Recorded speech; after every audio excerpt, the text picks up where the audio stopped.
तो hello guys, क्या आपको पता है कि जो हमारी बॉडी है वो बहुत ही छोटी छोटी सेल से मिलकर बनी हुई है। जिस तरह से एक दीवार ईंटों से बनी होती है, उसी तरह से हमारी बॉडी या कोई भी जो लिविंग ऑर्गेनिज्म होता है उसकी बॉडी छोटी छोटी सेल से मिलकर बनी होती है। सेल जो हमारे है बॉडी की बिल्डिंग ब्लॉक बोलते हैं इसको, बिल्डिंग ब्लॉक ऑफ लाइफ। और ये क्लास 9th में साइंस की बुक में चैप्टर 2 है।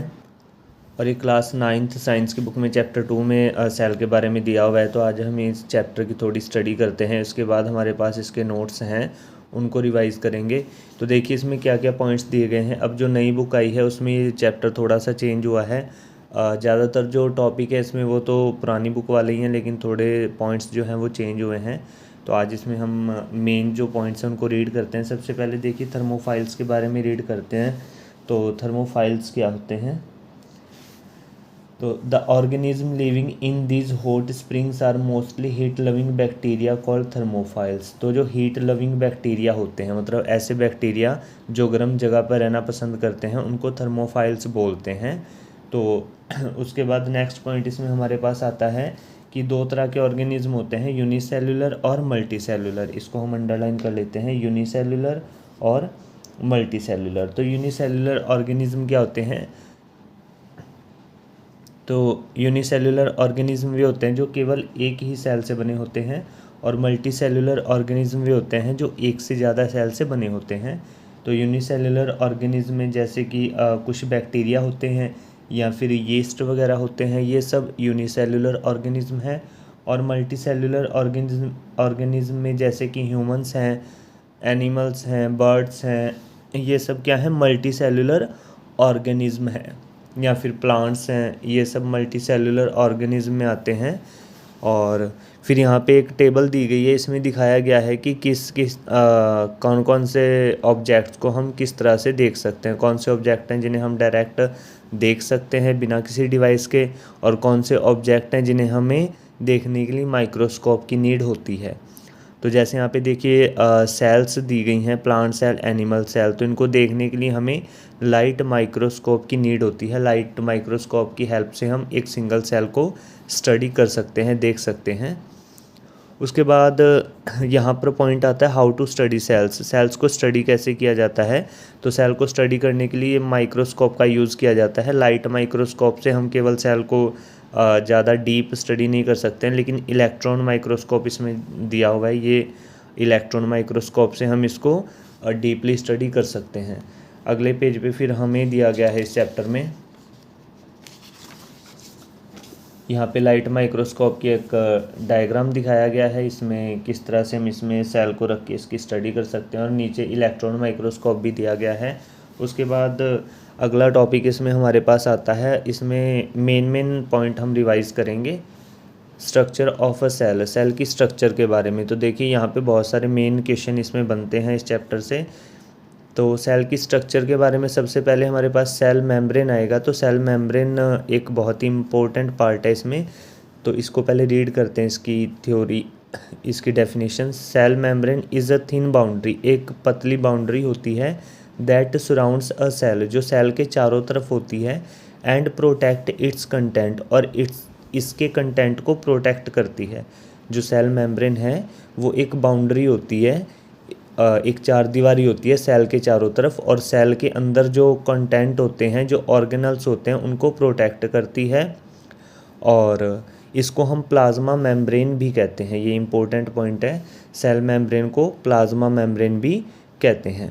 और ये सेलेक्टिवली परमिएबल होता है। देखिए इसका क्या मतलब है सेलेक्टिवली परमिएबल का? तो इसका मतलब है कि कुछ सेलेक्टेड चीज़ों को ही सेल के अंदर जाने देता है, सभी चीज़ों को सेल के अंदर नहीं जाने देता है। जिस चीज़ की सेल को रिक्वायरमेंट होती है उसी चीज़ को ये सेल के अंदर जाने देता है। तो सेलेक्टिवली परमिएबल का ये मतलब होता है। Which means it allows some substances to pass through it. इसका मतलब है कि ये कुछ सब्सटेंसेस को पास होने देता है, वाइल ब्लॉकिंग अदर्स, और कुछ को रोक देता है, कुछ सब्सटेंस को ये रोक देता है। तो सेल मेम्ब्रेन का दूसरा नाम क्या है? Plasma membrane. और इसका क्या काम है? एक तो ये सेल के अंदर के कंटेंट को प्रोटेक्ट करता है, और दूसरा क्या है कि ये कुछ सब्सटेंस को पास होने देता है जिसकी सेल को नीड है। और जो सेल के लिए हार्मफुल सब्सटेंस है उन्हें ये बाहर ब्लॉक कर देता है, तो इसलिए बहुत ज़रूरी है। यहाँ पे फिर एक एक्सपेरिमेंट दिया है कि किस तरह से जो सब्सटेंस होते हैं वाटर वगैरह या कुछ गैसेस वो सेल के अंदर या सेल से बाहर जा सकते हैं। फिर अगले पेज पे हम देखते हैं, तो यहाँ पे अगले पॉइंट हमारे पास आते हैं ऑस्मोसिस और डिफ्यूज़न। तो इस एक्टिविटी के बाद हमें पता चलेगा कि किस तरह से जो वाटर है, वाटर के मॉलिक्यूल्स सेल के अंदर या सेल से बाहर जा सकते हैं।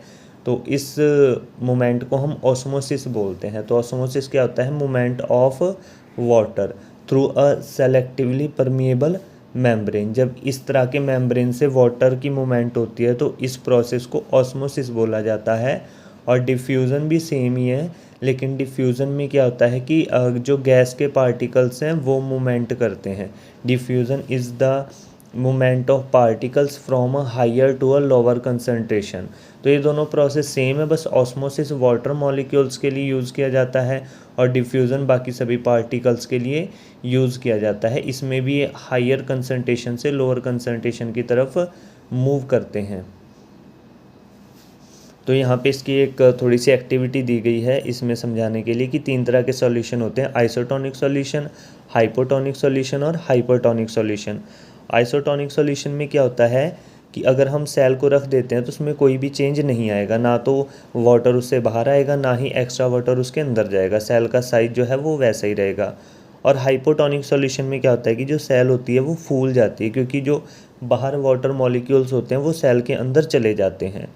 बाहर से जो वाटर के मॉलिक्यूल्स होते हैं वो सेल के अंदर चले जाते हैं और इसलिए सेल जो है वो फूल जाती है। इसको समझने के लिए हम एग्जांपल लेते हैं, जैसे चने भिगो जाते हैं पानी के अंदर तो कुछ टाइम बाद वो फूल जाते हैं क्योंकि पानी जो होता है वो उनके अंदर चला जाता है। तो इस तरह से हाइपोटोनिक सॉल्यूशन होता है, इसमें सेल जो होती है वो स्वेल अप हो जाती है। इम्पोर्टेंट पॉइंट है ये भी। और हाइपरटोनिक सॉल्यूशन में क्या होता है कि सेल के अंदर का जो वाटर होता है वो बाहर निकल जाता है, इसलिए जो सेल होती है वो श्रिंक हो जाती है, मतलब सिकुड़ जाती है, छोटी हो जाती है। जैसे आम का अचार बनाने के लिए हम उसे नमक वाले पानी में रख देते हैं तो उसमें जो आम के अंदर का पानी होता है वो बाहर निकल जाता है और जिस वजह से वो पिचक जाता है। तो यहाँ पे सेल क्या हो जाती हैं? श्रिंक हो जाती हैं। आगे फिर ये एक मॉडल दिया गया है, ये इसमें नया पॉइंट है, ये पहले पुरानी वाली बुक में नहीं था, फ्लूइड मोज़ेक मॉडल।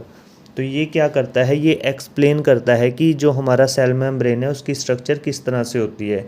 तो यहाँ पे बताया गया है इसमें, इसके मेन पॉइंट हम देखते हैं कि जो मेम्ब्रेन है वो लिपिड बाइलेयर होता है, मतलब 2 लेयर्स उसमें फ़ैट की होती हैं। ये देखिए लिपिड बाइलेयर, ये भी फ़ैट की लेयर बनी हुई है और ये भी फ़ैट की लेयर बनी हुई है। बाइलेयर, बाइलेयर मतलब डबल लेयर होती है किस चीज़ की? लिपिड की। लिपिड और फैट एक ही चीज़ होते हैं और बीच में इसमें प्रोटीन होते हैं, अलग अलग टाइप के, वेरियस टाइप्स ऑफ प्रोटीन। तो ये जो सेल मेम्ब्रेन है वो 2 चीज़ों से बना होता है, लिपिड्स यानी कि फैट और प्रोटीन से। और इस मॉडल में फिर कुछ और पॉइंट बताए गए हैं, तो इन पॉइंट को हम रीड कर लेते हैं। मॉलिक्यूल्स कैन मूव साइडवेज, कि इसमें जो मॉलिक्यूल्स होते हैं वो मूव कर सकते हैं साइडवे, या फ्लिप भी कर सकते हैं और रोटेट भी कर सकते हैं, और इसलिए इसे फ्लूइड बोला जाता है। सेल मेम्ब्रेन को एक फ्लूइड की तरह बोला जाता है। और प्रोटीन जो होते हैं इसके अंदर वो गेट कीपर की तरह काम करते हैं। इस मॉडल में बताया गया है कि जो यहाँ पे प्रोटीन्स होते हैं वो एक गेट कीपर की तरह काम करते हैं और सब्सटेंस को पास होने में हेल्प करते हैं।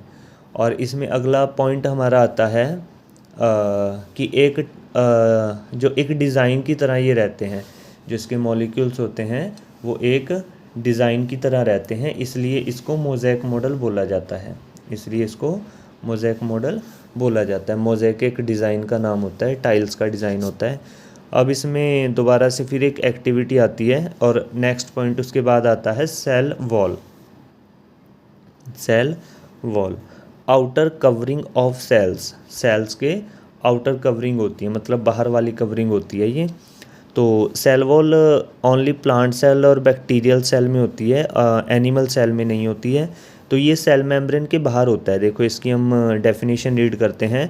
Plant cell have an additional covering, एक एडिशनल कवरिंग होती है outside the cell membrane, cell membrane के आउटसाइड, कॉल्ड सेल वॉल, इसे सेल वॉल कहते हैं। The cell wall also help leaves and flowers remain firm, और ये हेल्प करती है पत्तियों को और फूलों को कठोर रखने में, सख्त रखने में। And maintain their shapes and help plant stay upright, और उनकी शेप को मेंटेन रखती है जिससे कि जो प्लांट होता है वो उसे सपोर्ट मिलती है और वो सीधा रहता है। और although rigid the cell wall is permeable, देखिए वर्ड दोबारा से फिर आ गया है परमिएबल, ये इंपॉर्टेंट वर्ड है, इसे ध्यान रखना है। सेल वॉल रिजिड होती है मतलब कठोर होती है, लेकिन फिर भी ये परमिएबल होती है। परमिएबल का मतलब इसमें से सब्सटेंस पास हो सकते हैं, क्योंकि सेल को तो अंदर कुछ मटेरियल्स की ज़रूरत होती है ना, अगर सेल वॉल उन्हें पास नहीं होने देगी तो सेल को वो मटेरियल्स नहीं मिलेंगे और सेल जो है वो डेड हो जाएगी। तो इसका मतलब है कि जो सेल वॉल होती है वो परमिएबल होती है, और जो हमारा सेल मेम्ब्रेन था वो सेलेक्टिवली परमिएबल होता है, मतलब वो कुछ चीज़ों को पास होने देता है, सबको नहीं होने देता है। और यहाँ पे which means water and some dissolve minerals can pass through it, जिसका मतलब है कि वाटर और कुछ डिज़ोल्व मिनरल्स इसमें से पास हो सकते हैं। तो आज के पॉइंट में हम इतना ही करते हैं, और अगले जो हमारे पॉइंट्स हैं, अगले जो टॉपिक हैं सेल ऑर्गेनल्स के बारे में और सेल की स्ट्रक्चर के बारे में, इनको हम नेक्स्ट वीडियो में करेंगे। और इसके नोट्स भी हैं हमारे पास, उसके बाद हम इसके नोट्स आपको रिवाइज़ करा देंगे। वीडियो को लाइक एंड शेयर करें और चैनल को सब्सक्राइब करें।